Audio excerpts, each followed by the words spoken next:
Bonjour à toutes, bonjour et à tous. Je vais faire cette petite vidéo.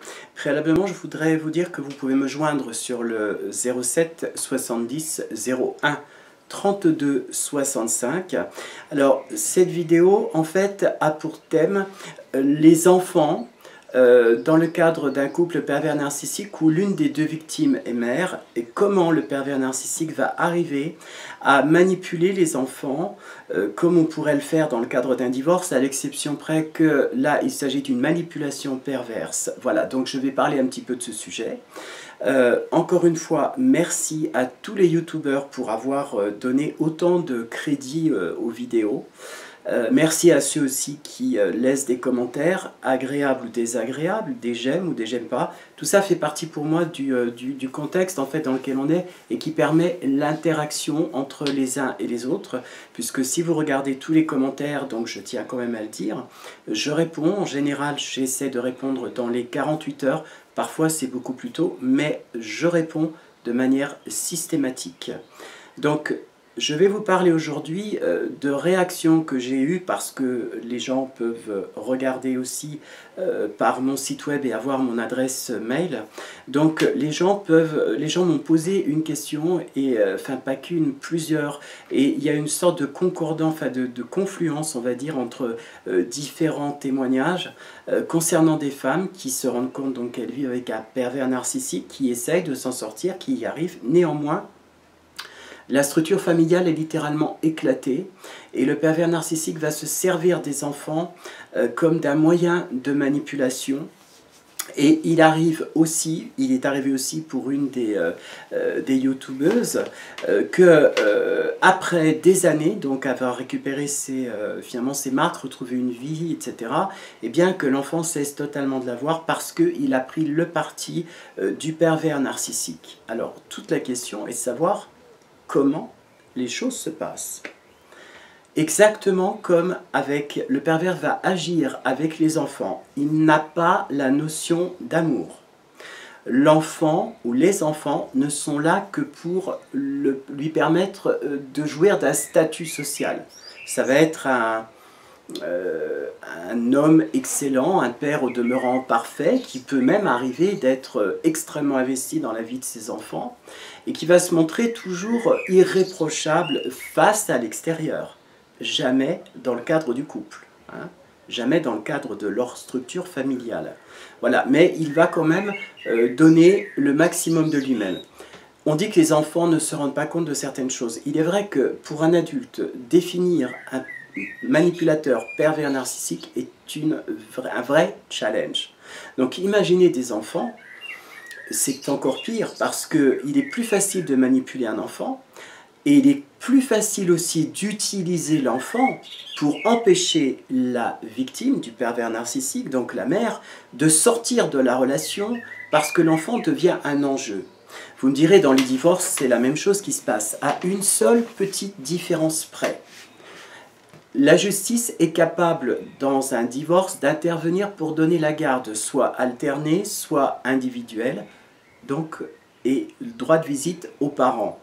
Dans le cadre du pervers narcissique, pour arriver à la séparation, il est pratiquement impossible, à moins de prendre le temps de le faire, que la mère puisse partir avec son enfant. D'abord, elle n'en a pas la capacité parce qu'elle a été broyée et réduite à l'état de rien, en fait, et que, sachant qu'elle veut s'en aller, le pervers va utiliser la peur de perdre son enfant, ou lui interdire même de voir son enfant, que du coup ça va faire un petit peu comme une sorte de réaction qui va empêcher la mère de s'échapper. Donc elle va dire, et ça j'en tiens pour compte le témoignage de cette youtubeuse, qu'elle a passé finalement toute sa vie, ou en tout cas jusqu'à temps que ses enfants soient en âge d'être adultes, en tout cas indépendants plutôt, à accepter les brutalités morales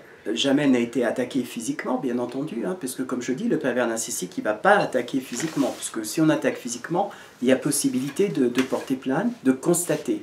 Et donc c'est plus facile à ce moment-là, dans le cadre de la procédure de séparation, d'invoquer la violence conjugale comme motif de départ, ce qui entraîne obligatoirement donc un droit de garde à celle qui part, donc à la mère. Là, c'était tout à fait autrement. L'enfant va être utilisé comme un moyen d'atteindre la mère. Par exemple, il va arriver à créer un univers, à créer une atmosphère d'inquiétude par rapport à la mère. Il va commencer à dire, bah, tu sais, il peut y avoir des problèmes, mais tu sais, maman, elle est comme ci, maman, elle est comme ça, etc. Et puis papa, il n'est pas bien, parce que tu sais, il aime maman. Donc, il va utiliser finalement toute sa force de persuasion pour mettre en place un système qui va progressivement convaincre l'enfant que c'est maman qui a un problème et que papa est victime de maman, et que effectivement, s'il y a une séparation, ça sera de la faute de maman. Voilà. Donc, qu'est-ce que va faire l'enfant? Et tout ça, il faut regarder l'impact que ça peut avoir. Eh bien, l'enfant va systématiquement se retourner contre sa mère en lui disant que papa est malheureux parce que maman, donc la mère, n'est pas bien, et que papa aime maman, et que maman n'est pas bien parce que elle n'est pas gentille avec papa, et que si maman n'est pas gentille avec papa, eh bien, elle n'est pas gentille avec l'enfant. Je crois que c'est d'une cruauté sans nom. Mais vous ne pensez pas que l'enfant peut se poser des questions et essayer d'aller vers sa mère pour lui demander ou essayer de comprendre ou de savoir ce qui ne va pas? Entièrement d'accord avec vous, Patrick, sans aucun problème. Je suis le premier à dire que l'enfant est un être à part entière, c'est-à-dire qu'il a sa sensibilité, il a donc son pouvoir d'analyse. Alors, le pouvoir d'analyse d'un enfant, il est fait en fonction de son propre âge. Donc, il va essayer effectivement de prendre des renseignements. Néanmoins, l'enfant a besoin de ses deux parents dans la plupart des cas, hein, surtout si le couple a été construit de cette façon et que l'enfant est né dans le cadre de cette relation. Donc l'adulte, le père, le manipulateur, va manipuler l'enfant. Encore une fois, c'est incroyable de l'imaginer, mais il n'a pas d'amour pour son enfant. La seule chose qui compte pour lui, c'est d'atteindre sa proie. Si la mère s'en va, devant les autres, il sera coupable. Donc, il va faire en sorte que l'enfant se pose des questions, mais pas sur de bonnes bases. Et un enfant, malgré tout, eh bien, réfléchit et essaye de trouver des consensus, donc il est manipulé. D'accord. Okay. Voilà. Mais la mère ne peut pas...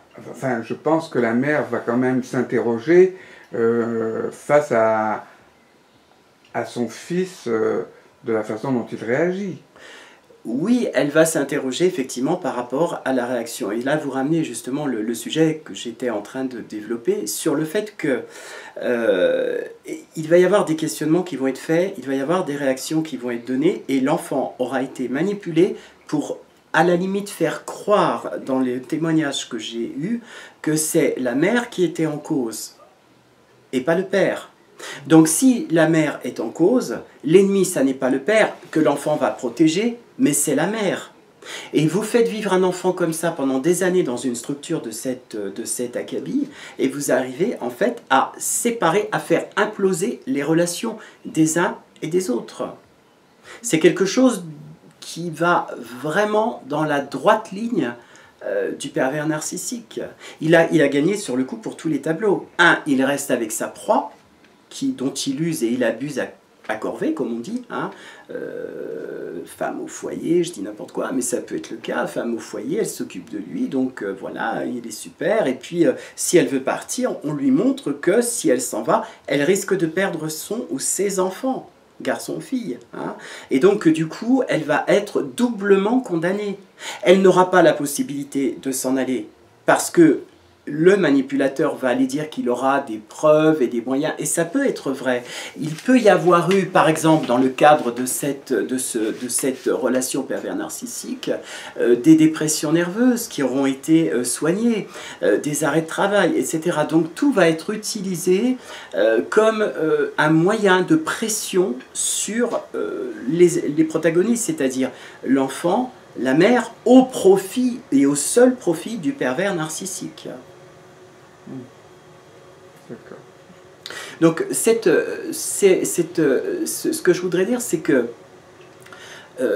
aucune des personnes ne devrait, aucune mère en tout cas, ou aucun père, parce que ça arrive aussi du côté des pères, on en parle très peu, mais ça arrive aussi du côté des pères, donc ne devrait se mettre en cause dans son rôle de parentalité. C'est-à-dire, à partir du moment où, là je fais rapport avec une mère, mais où la mère en fait est convaincue qu'elle fait le maximum, et très souvent la mère ne veut pas discréditer le père en fait devant l'enfant. Hein. Là on parle pratiquement de ce qui peut se passer dans le cadre d'un divorce, c'est-à-dire l'instrumentalisation. N'oubliez pas que le pervers narcissique a manipulé les beaux-parents, manipulé les amis, manipulé tous les gens qui gravitent autour de cette famille. Et donc, il a préparé depuis longtemps, en fait, hein, la chute, je dirais. Donc, il va continuer à manipuler. Et je pense à cet internaute qui m'a expliqué tout le vécu, finalement, en se mettant une couverture sur la tête, mais un maxima culpa, comme on dit, hein, c'est ma faute, ma très grande faute. Et en fait, elle n'a fait que de jouer le rôle du pervers narcissique, qui l'a maintenue sur ce qu'elle avait de plus cher, à savoir sa famille, ses enfants, pour rester dans le cadre du couple. Et le pire, c'est qu'au moment de sa prise de conscience, elle s'était rendue compte qu'elle avait mis des informations, finalement, à son tort exclusif par ses attitudes, et que le pervers narcissique avait réussi, finalement, là où il n'aurait jamais dû réussir. Donc c'est quelque chose de très violent comme attaque, et on ne peut pas rester dans une relation aussi violente sans séquelles. Hein. Voilà, donc après les enfants effectivement peuvent être amenés à choisir l'un ou l'autre des parents en fonction de sa propre construction.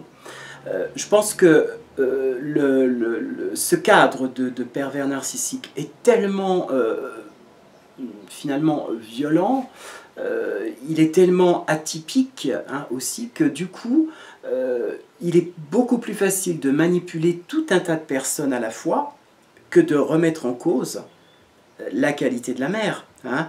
Donc la mère va être accusée, comme je l'ai dit tout à l'heure, de dépression nerveuse, par exemple. Regarde, ta mère, elle était toujours malade, elle n'a fait que de voir des docteurs, elle n'a jamais travaillé, etc., etc.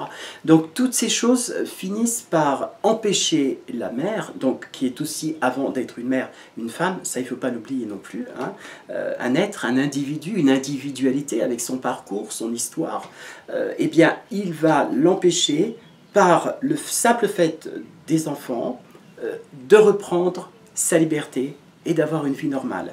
Néanmoins, ça c'est la pensée positive du jour, je peux vous garantir que si vous ne cédez pas, c'est-à-dire que vous prenez le temps de réfléchir une fois que vous êtes en dehors de cette relation pervers narcissique, eh bien vous vous rendrez compte que tout a été une manipulation. Et il n'est pas raisonnable de s'accuser soi d'être responsable de ce qui s'est passé. Ça n'est pas vrai, parce que vous n'avez pas la capacité, tant que vous êtes sous l'emprise du pervers narcissique, d'avoir la moindre conscience de ce que vous êtes, puisqu'il vous a aspiré de l'intérieur. Vous n'êtes rien, vous étiez juste un objet. Donc, gardez vraiment présent à l'esprit que la parentalité, c'est quelque chose de très compliqué, a fortiori s'il y avait un pervers narcissique. Néanmoins, gardez toujours présent à l'esprit que ce travail, ces difficultés que vous traversez, eh bien, à un moment donné dans l'existence, quelque chose vous permettra de donner des explications. Un enfant est curieux, il va forcément, à l'âge adulte, garder des souvenirs de certaines choses qui se sont passées, Et il aura à un moment donné des questions à poser aux deux parties, père et mère. Et il ne faut pas oublier non plus qu'il a déjà son propre avis. Donc, même si il donne l'impression qu'il est pour l'un ou pour l'autre, moi j'ai tendance à dire, en parlant par expérience, ne prenez jamais un enfant pour ce qu'il n'est pas, c'est-à-dire un être incapable de comprendre. C'est totalement faux. C'est un être avec sa propre maturité, qui ne connaît pas forcément tout de l'histoire, mais qui la ressent avec intensité, et donc qui va à un moment donné, eh bien, vous avoir donné raison d'avoir réussi à vivre votre propre existence.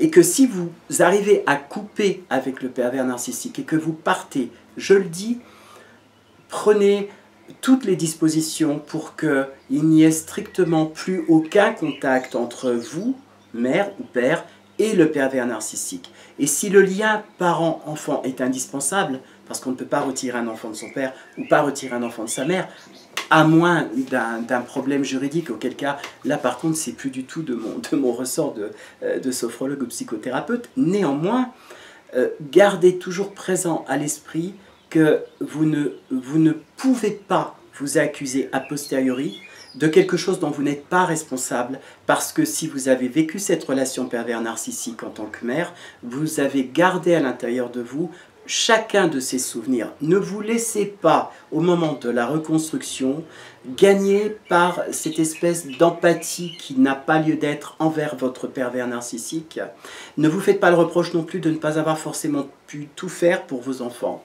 Encore une fois, si vous êtes consciente ou conscient que vous avez été à la hauteur, personne ne pourra jamais vous l'enlever, pas même vos enfants, excepté quand ils viendront vous poser des questions auxquelles il faudra répondre tout simplement. Au revoir à tous, à très bientôt. Ciao ciao.